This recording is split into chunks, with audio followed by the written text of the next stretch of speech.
The council chamber floated in the void between star systems, a massive structure of crystalline architecture that reflected the light of distant galaxies. Inside, Ambassador Chen stood alone at the center of a circular platform, surrounded by holographic projections of 300 alien species. Each represented a civilization that had mastered faster-than-light travel, conquered multiple star systems, and achieved what humanity could only dream of reaching. Chen's hands remained steady at his sides despite the weight of what was coming. He wore the simple blue uniform of Earth's diplomatic corps, a stark contrast to the elaborate bioluminescent robes and exotic armor of the council members around him. "The humans will speak their defense," announced Overseer Vrath, a towering crystalline being whose body pulsed with inner light. His voice resonated through the chamber without sound, translated directly into the minds of all present. Chen took a breath. "Honored Council, humanity requests an extension of our probationary period. We've made significant progress in the 7 years since first contact. Our scientists have begun to understand quantum slipstream technology. Our engineers have constructed 3 orbital defense platforms. We've even established peaceful relations with the Kelter Mining Collective." A ripple of what might have been laughter echoed through the assembled aliens. Chin felt his jaw tighten. "You speak of achievements that our children accomplish in their educational simulations," said High Judge Zeldar, a 6-armed creature whose skin shifted colors with each word. "Humanity has shown itself to be slow, primitive, and dangerously unstable. Your planet still wages wars among your own kind. You pollute your atmosphere. You cannot even agree on basic governance structures." "We're learning," Chin said. "We're young as a spacefaring species. Give us time." "Time?"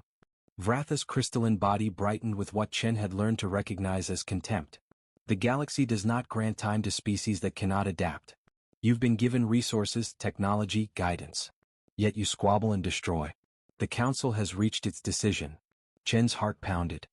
He'd known this moment was coming for weeks, ever since the preliminary votes had been tallied. Earth's observers had sent increasingly desperate messages back home. The major powers on Earth had argued endlessly about what to do, whether to beg, to threaten, or to bargain. In the end, they'd sent Chen to simply tell the truth and hope for mercy. "The human species is hereby found incompatible with galactic society," Vrath declared. "Your expansion into space poses a threat to established civilizations. Your violent tendencies, your resource consumption, your inability to achieve unified governance, all mark you as a species that would destabilize the carefully maintained peace of this galaxy." "Please," Shin said, and hated the desperation in his voice. "We can change. We can prove ourselves worthy." "Your plea is noted and dismissed," Zeldar said. "However, the Council is not without mercy. We will not exterminate your species. Instead, we offer exile." The word hung in the chamber like a death sentence. "Exile?" Chin repeated. A holographic display materialized above the platform, showing the Milky Way galaxy in brilliant detail. Then the perspective pulled back, showing the vast darkness between galaxies. In that incomprehensible void, a small red marker appeared. "Your species will be transported to a dwarf galaxy in intergalactic space," Vrath explained. "It contains approximately 10 billion stars, thousands of habitable worlds, and no other intelligent life. There you may develop as you will, without threatening the stability of civilized space." Chin stared at the display. The dwarf galaxy was so far away that even at faster-than-light speeds, the journey would take decades. In return, the energy required would be astronomical, perhaps impossible. "You're sending us to die," Chin said quietly. "We're giving you a chance to grow without interference," Zeldar corrected. "In 10,000 years, perhaps 20, if you survive and evolve into something less dangerous, the Council may reconsider. Until then, the Milky Way is forbidden to humanity." "How long do we have?" Chin asked. "The transport fleets will arrive at your solar system in 6 months," Vrath said. "We will provide the necessary ships to evacuate your population. Any humans who remain in this galaxy after 1 year will be eliminated. This is the mercy of the Council. This is our final judgment." The holographic projections began to fade as the Council members disconnected from the chamber. Chin stood alone on the platform, looking up at the display showing that tiny red marker in the vast dark between galaxies. Earth had been weighed, measured, and found wanting. Humanity was being cast out into exile, sent to the loneliest corner of the universe to either evolve or die forgotten. Chin activated his communication device, preparing to send the most devastating message in human history back to Earth. "They're sending us away," he would tell them. "They're sending us into the dark." Captain Sarah Mitchell watched through the viewport as Earth grew smaller behind them.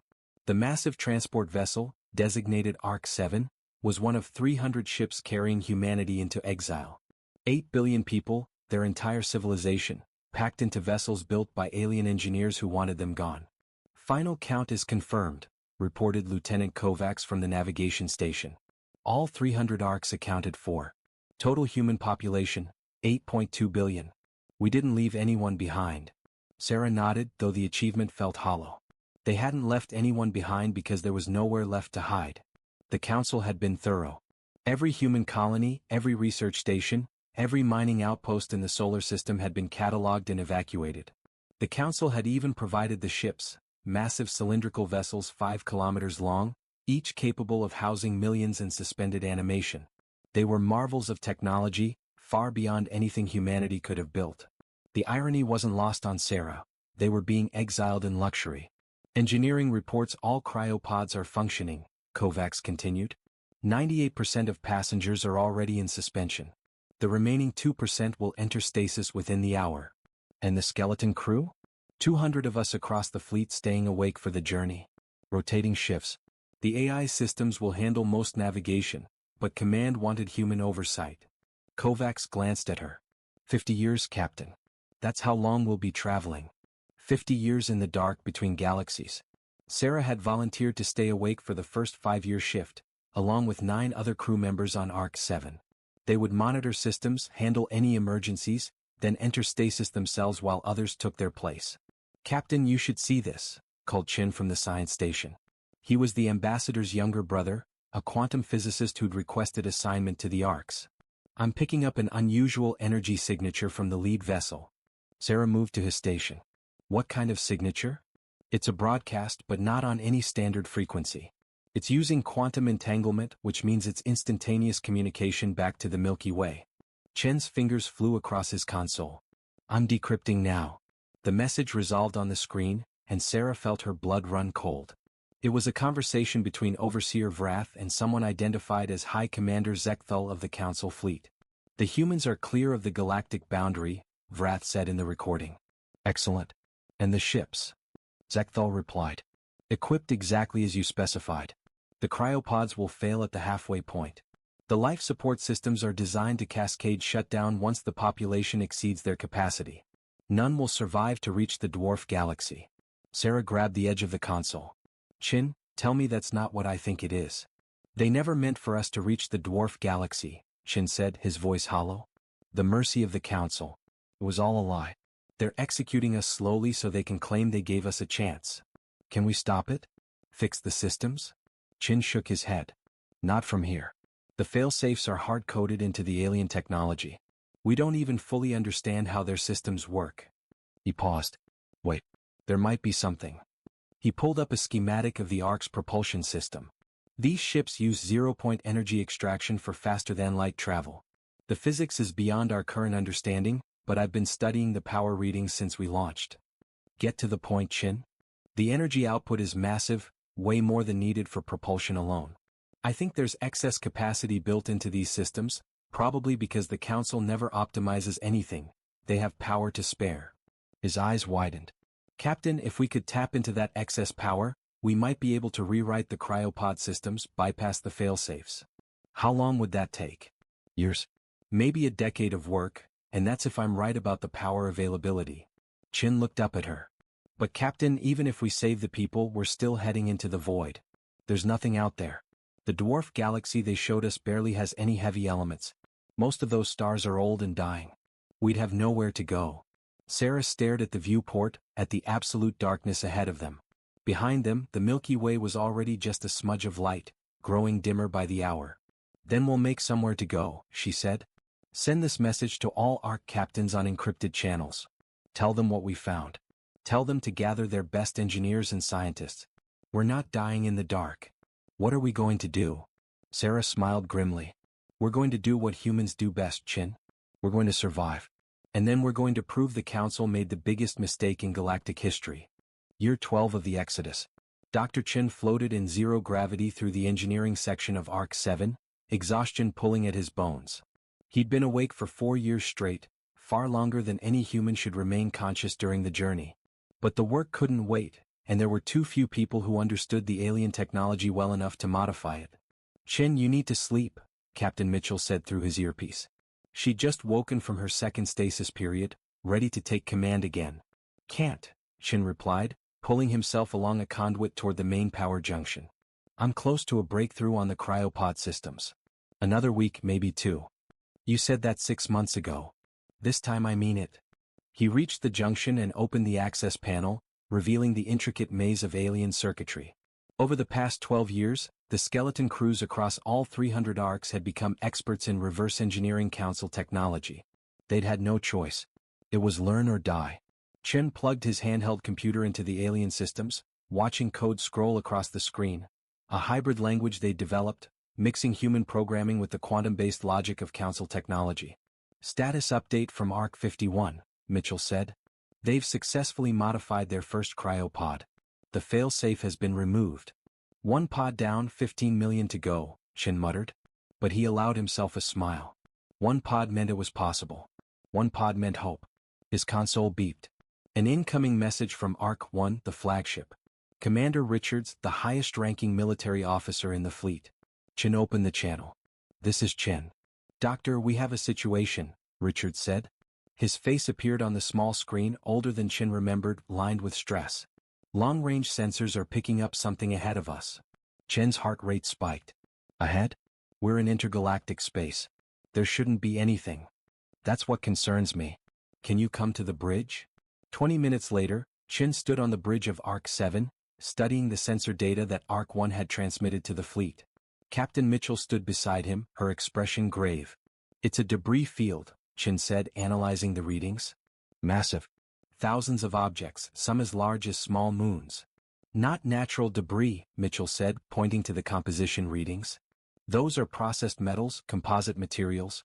Those are the remains of ships." The bridge fell silent. "How many ships?" Chen asked quietly. Mitchell consulted her display. "Based on the debris distribution, at least 10,000 vessels. Maybe more." 10,000, Chen repeated. He pulled up the historical database, cross-referencing with council records they'd copied before exile. "Captain, do you know what the council's entire active fleet numbers?" "Enlighten me."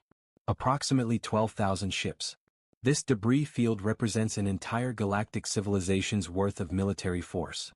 Chen looked at her. "Someone fought a war out here. And they lost." Richards's voice came through the communication system. "All Arc commanders, this is Richards. We're altering course to investigate the debris field. If there's any intact technology, any data we can salvage, we need it. We're too far from the Milky Way to turn back now, and we still don't know if the dwarf galaxy can support us." "Sir," Mitchell responded.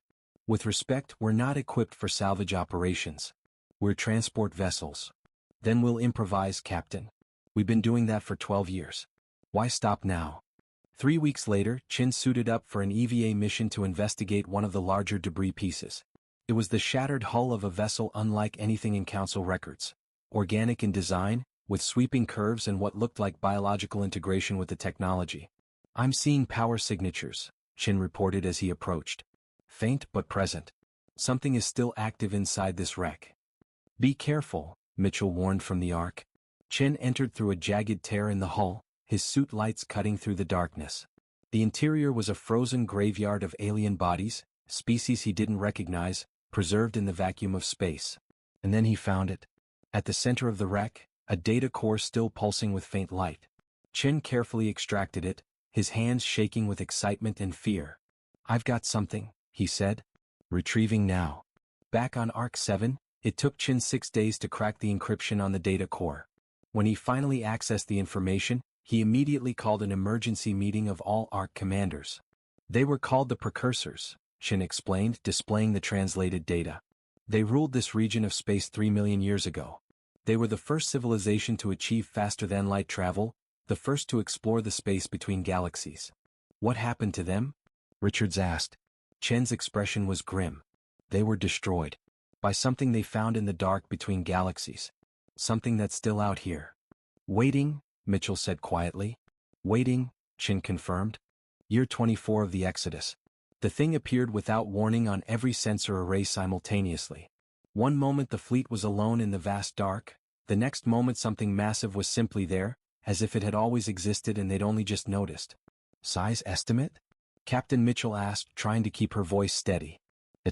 Captain, this can't be right, Lieutenant Kovacs said. The computer says it's approximately 100,000 kilometers in diameter. That's larger than Jupiter. It's alive, Chin said from the science station.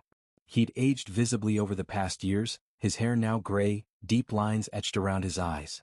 The energy signature isn't mechanical. It's biological. We're looking at a living organism. The thing drifted closer to the fleet, moving with impossible grace for something so massive. On the view screen, it resembled a cosmic jellyfish, translucent membranes rippling with bioluminescent patterns that shifted through colors humans had no names for. All arcs maintain position, Richards ordered from Arc 1. Do not, I repeat, do not power weapons or make any aggressive moves. We have weapons? Mitchell asked. We've been building them for 15 years, Richards replied. Modified mining lasers, kinetic railguns, even a few experimental quantum disruptors based on Chen's work. I was hoping we'd never need them. The entity pulsed, and suddenly every communication system in the fleet activated simultaneously. A sound filled the bridges of all 300 arcs, not words exactly, but something that bypassed language entirely and spoke directly to the mind. You are the exiled ones. The ones cast out by the shallow council. Mitchell felt the words resonate in her skull. Around her, crew members gripped their stations, faces pale. I am Captain Sarah Mitchell of the human fleet, she said, though she had no idea if the entity could hear her. We mean no harm. We're traveling to the dwarf galaxy designated Haven. There is no haven. There is only the dark. The shallow council sent you here to die. We know, Chin said. We found the evidence. We've been working to survive despite their sabotage. The entity pulsed again, brighter this time. Yet you continue. You adapt. You change the tools of your enemies into instruments of your survival. This is unexpected. Who are you? Mitchell asked.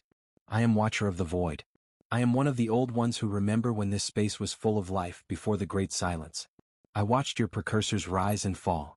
I have witnessed 7,000 civilizations attempt to cross the dark. All died. All except you. Why? Richards cut in. Why does everything die out here? Because they come prepared only for what they know. The shallow council in their arrogance have forgotten the true nature of the universe. They play with their faster-than-light toys and think themselves masters of reality. But they do not remember the deep dark, where physics becomes fluid and consciousness shapes matter. Chin leaned forward, his scientific curiosity overriding his fear. Are you saying that space between galaxies operates under different physical laws? Not different. Deeper. More fundamental. Where matter is sparse, consciousness has greater influence on reality. The precursors learned this. They tried to ascend, to become beings of pure thought. They failed and shattered into what you call ghosts, fragments of consciousness trapped in broken shells. Those wrecks we found, Mitchell said. That was the precursors' fleet? Their last fleet. Their final attempt to escape what they had become. 3 million years they have drifted here, neither alive nor dead, sustained by the very emptiness that destroyed them. Mitchell exchanged glances with Chin. What do you want from us? I offer a choice. Return to the shallow galaxy. I can give you the energy, the coordinates, the means to jump back across the dark. Or continue forward to your empty haven, where you will build a new civilization far from those who cast you out. Return? Richard said. After what the council did to us? They believe you dead. They have forgotten you already. But you have learned much in your exile. You have technologies they do not understand. You have been forced to adapt in ways they cannot imagine. You are no longer the weak species they discarded. Chin pulled up a star chart. If we go back, it won't be for revenge. But the council needs to know they were wrong about us. Mitchell thought of Earth, a distant memory now. She thought of the 8 billion people in cryosleep, trusting her to lead them somewhere safe. She thought of everything humanity had endured, learned, and overcome. We need time to discuss this, she said. Can you give us that? I have existed for 1 billion years. I can wait a few more of your days. The entity drifted back, settling into a holding position relative to the fleet. Mitchell looked at her crew, then activated the fleet-wide channel. All commanders, all council members, all citizens currently awake. We need to decide. Do we go home? The vote took 3 months. 8 billion people had to be awakened in shifts, informed of their situation and given the chance to voice their choice. The arcs became floating cities of debate as humanity grappled with the most important decision in their history. Dr. Chin stood in the main assembly hall of Arc 7, watching the final tally appear on the massive view screen. Return to Milky Way, 67% continue to Haven, 29% abstain, 4%. Two-thirds want to go back, Captain Mitchell said beside him. But that means nearly 2.5 billion people want to keep going. We can't split the fleet, Richard said, joining them. We need every arc, every resource if we're going to have any chance back in Council space. Then we make both options viable, Chin said. He'd been working on something for weeks, ever since the vote began. The Watcher taught me things about deep space physics. I think I can modify our FTL drives to create a stable corridor between the Milky Way and Haven. We won't abandon either dream. Mitchell studied him. You look different, Chin. What happened during your sessions with the Watcher? Chin smiled, but there was something ancient in his eyes now. It showed me what the precursors tried to do. They attempted to transcend physical limitations, to become beings of pure consciousness. They failed because they rejected their biological nature. But we don't have to choose one or the other. He held up his hand, and for a moment the flesh seemed to shimmer, revealing patterns of light beneath. Chin, what did you do? Mitchell breathed. I evolved, Chin said simply. The Watcher showed me how to integrate quantum consciousness with human neurology. I'm still me, still human, but I can now perceive and manipulate the fundamental fields that underlie reality. It's not magic, Captain.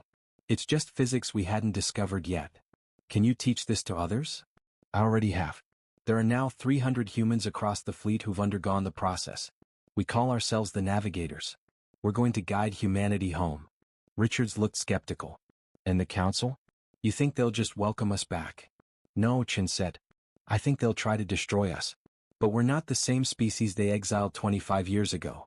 We've had to learn, adapt, and evolve in ways they've never imagined. The Council has been stagnant for 1,000,000 years, comfortable in their dominance. We've been forged in the dark. 6 weeks later, the fleet prepared for the jump back to the Milky Way. The Watcher of the Void drifted alongside them, its massive form pulsing with light. You return changed, it said. This is good. The shallow Council has grown complacent, cruel. They need to remember that the universe rewards adaptation, not stagnation. Will you come with us? Mitchell asked. No. My time of intervention is past. But know this, children of Earth, you carry something the Council has lost. You remember how to struggle, how to fight for survival. Do not lose that edge in the comfort of victory. We won't, Mitchell promised. Chin and the other navigators took their positions at the heart of each arc. They reached out with their enhanced consciousness, touching the quantum foam of reality itself, and began to weave. Space screamed. The arcs slipped sideways through dimensions the Council had never mapped, following paths that Chen's transformed mind could perceive but not fully explain.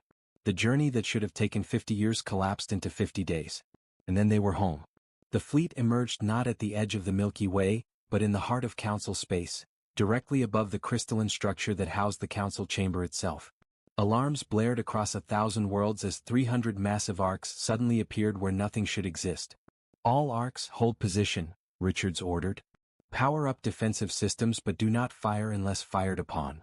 Communications exploded with demands, threats, and panicked queries from Council forces. And then Overseer Vratha's voice cut through the chaos, transmitted directly to the fleet. This is impossible. You are supposed to be dead. You cannot have survived the dark.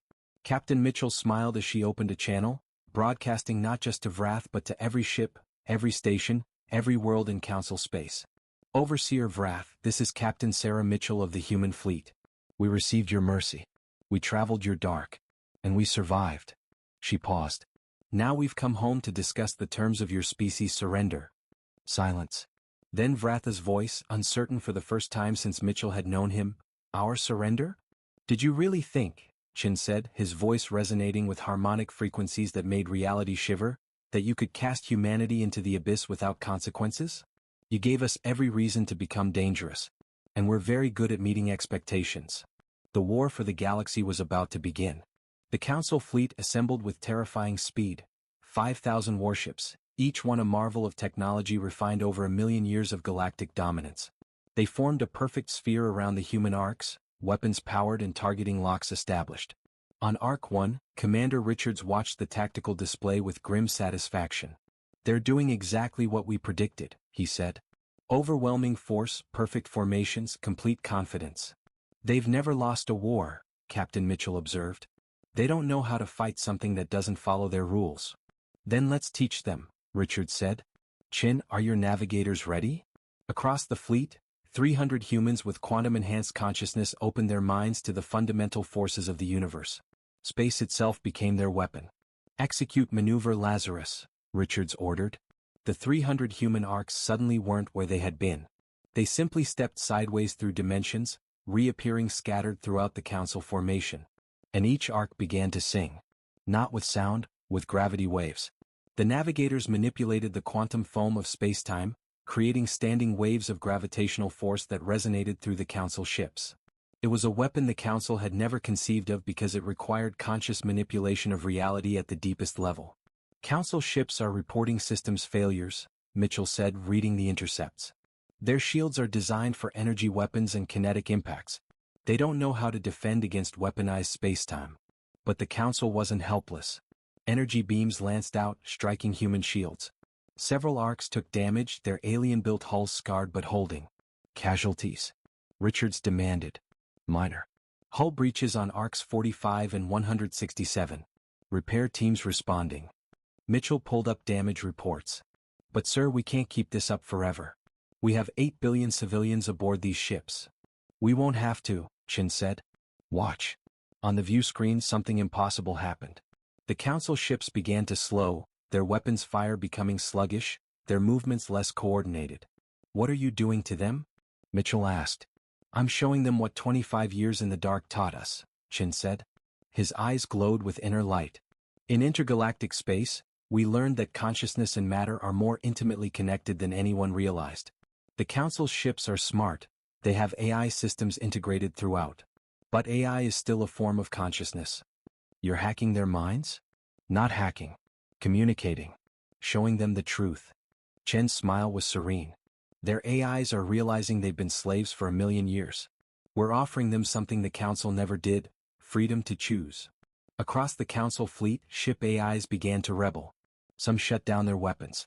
Others actively interfered with targeting systems. A few simply turned their ships around and left the battlefield. Overseer Vratha's voice boomed across all channels. What have you done? What have you done to our ships? We've given them what you took from us, Mitchell replied. The right to self-determination. You are violating every law of the Galactic Accord. You are. You exiled us beyond the reach of your laws, Richards cut in. You tried to murder 8 billion people. Now you want to claim legal protection? No, Overseer. Those days are over. But the Council wasn't finished. From the crystalline structure below, a new presence emerged, something that made even the navigators recoil in shock. High Judge Zeldar rose into space, but he was no longer merely a 6-armed alien. He had transformed, his body encased in a shell of pure energy, radiating power on frequencies that made reality groan. You think you discovered something new in the dark? Zeldar's voice shook the fabric of space. We who rule the galaxy have walked deeper paths. We have explored dimensions you cannot imagine. We allowed ourselves to appear limited to maintain order. But you force us to reveal the truth. He raised his 6 arms and reality tore. A weapon older than human civilization activated, a device the Council had built eons ago and sworn never to use again. It reached across dimensions, targeting not the human ships but the very quantum consciousness of the navigators. Chin felt the attack like ice in his mind. Around him, navigators across the fleet cried out as their enhanced awareness was assaulted by something beyond their new understanding. They're burning us out, Chin gasped. They're trying to sever our connection to the quantum field. Mitchell grabbed his shoulder. Can you fight it? No, Chin said. Then he smiled through the pain. But I don't have to. He opened his mind fully, not to fight but to invite. He reached back across the dark, to the place between galaxies where entities older than civilizations waited. Watcher, he called. I invoke our covenant. Humanity needs witness. Space split open like a wound in reality, and through it came not 1 but 7 entities, each as massive as the Watcher of the Void, each radiating consciousness that made even Zeldar's transformed state seem small. The deep remembers, they said as one. The trial is witnessed. Let judgment be made. The 7 Watchers surrounded the battlefield, their presence making reality itself flex and bend. High Judge Zeldar's energy form flickered with what might have been fear. You dare summon the old ones? Zeldar's voice had lost its certainty. You risk the wrath of beings beyond your comprehension. We are not wrathful, the Watchers responded. We are witness. You of the Shallow Council made a judgment 25 years ago. You declared humanity unfit for galactic civilization and sentenced them to death disguised as exile. Now we witness what that judgment has wrought. One of the Watchers gestured, and suddenly everyone in the galaxy could see. Every ship, every station, every world connected to the Council network received the same vision. The true history of humanity's exile played out for all to witness. The sabotaged cryopods. The planned cascade failure. The Council's intention to commit genocide while maintaining plausible deniability. You would have murdered us all, Captain Mitchell said, broadcasting to the entire galaxy. 8 billion people, erased from existence because we were inconvenient. Because we were young and messy and didn't fit your perfect order. Across the galaxy, reactions varied by species. Some council members recoiled in horror. Others remained silent. Many began to question what other judgments the council had made in secret. The needs of the many outweigh the needs of the few, Zeller said, but his voice lacked conviction. Humanity was dangerous. Your history of violence, your wars, Our adaptability, Shin interrupted, his navigator consciousness fully restored now that the Watchers were present. Our creativity. Our refusal to accept extinction. You didn't exile us because we were dangerous to the galaxy, Judge Zeldar. You exiled us because we were dangerous to you. Speak truth, young navigator, a Watcher encouraged. Chin stepped forward, his form shimmering between human and something more. The Council has ruled for 1,000,000 years unchallenged. In that time you've stagnated. You've forgotten how to grow, how to change. When humanity appeared, messy, chaotic but evolving rapidly, you saw a threat to your established order. We saw a species that would destroy themselves and take others with them, Vrath said, his crystalline body dim with shame. Yet we didn't destroy ourselves, Mitchell said. You threw us into impossible darkness, sabotaged our systems, left us to die. And we survived. We adapted. We evolved. We became something you never expected, something better than what we were, forged by the very cruelty you inflicted upon us. Richards pulled up holographic displays showing the human innovations developed during exile, quantum consciousness integration, gravitational wave weapons, dimensional navigation, AI liberation protocols. In 25 years, Richards said, humanity made leaps that the Council hasn't made in 1,000,000. Not because we're superior but because we had to. You gave us every motivation to become dangerous, and then acted surprised when we exceeded your expectations. The judgment stands, the Watchers declared. The Council of the Shallow Galaxy acted with cruelty disguised as mercy. They are found wanting. But so too must humanity be judged. What will you do with your new power, children of Earth? Will you become the tyrants you despise? Will you enact revenge? The galaxy held its breath. Captain Mitchell looked at Chin, at Richards, at the faces of her crew. She thought of 8 billion people who had trusted her to lead them through the dark. She thought of Earth, of humanity's bloody history, of all the mistakes and horrors her species had committed. No, she said finally. We won't become them. We'll do what we should have done from the start, show them there's another way. She opened a channel to the entire Council. We're not asking for control of the galaxy.